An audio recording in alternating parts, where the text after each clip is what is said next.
To talk politics at Thanksgiving or not to talk politics at Thanksgiving, that is the question many of us will be asking tomorrow when the relatives gather. And our guest today says, yes, we should be having those conversations. Joe Deitch is the founder of the Commonwealth Financial Network and author of Elevate, An Essential Guide to Life, a bestseller. Joe, thank you so much for coming on. It's nice to meet you. Thanks for having me. And happy Thanksgiving. What is your pitch to people as they're watching right now, getting ready for Thanksgiving? They're peeling the potatoes, all that. Why should they talk politics tomorrow? Because they don't want to, and they're stressed about it. And there's the uncle who stays glued to Fox News instead of 38, or there's the naive niece who is a socialist. If you called her progressive, it wouldn't sound as nice. Mm-hmm. And these conversations in the past they haven't worked. They've been stressful.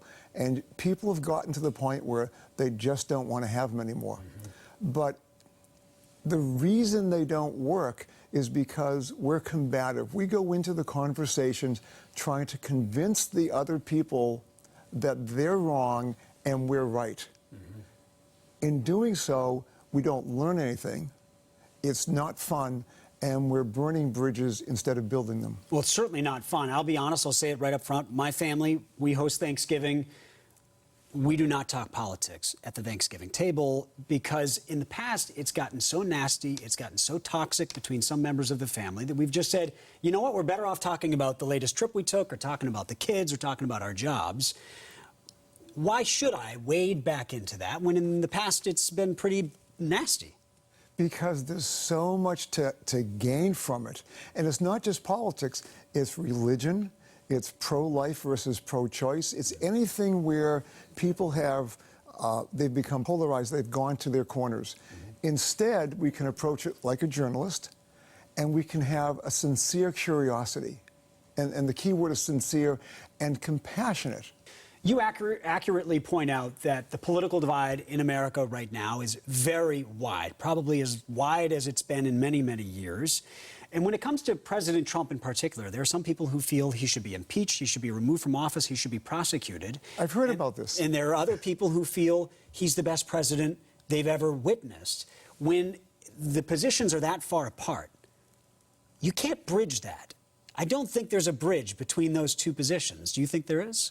Well, what I'm trying to do is bridge people. Mm. And then once you do that, then, the floodgates open. If we can open our minds, if we can open our hearts, we can have a conversation, because otherwise we're not having a relationship. We don't want to see these people. And what are we learning?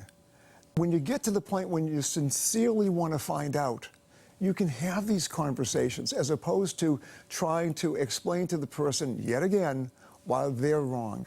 It's a beautiful idea. What are some tips if someone decides, you know what, Joe Deitch has convinced me tomorrow I'm going to try to talk to that uncle with whom I never agree? What are your tips for how to get along, how to have a productive conversation with that person? Think of this as an experiment. Maybe the first time out it won't be perfect, but you might say, oh, this part of it worked. And it's literally saying, what am I missing? Or make believe you're taking a survey. And find out afterwards, what did I learn? Mm-hmm. It's just play with it. I mean, the word play is perfect. Play with it. And as I said, we were chatting about this earlier, and I said, if all else fails, just give them a hug. At the end of the conversation, end it with a hug. In the middle, at the end, hugs always work. Or at least a handshake. Yeah.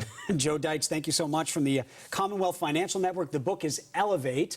Thank you so much for joining us. I hope you have a civil conversation tomorrow at the Thanksgiving table. Thanks, Liam. A pleasure.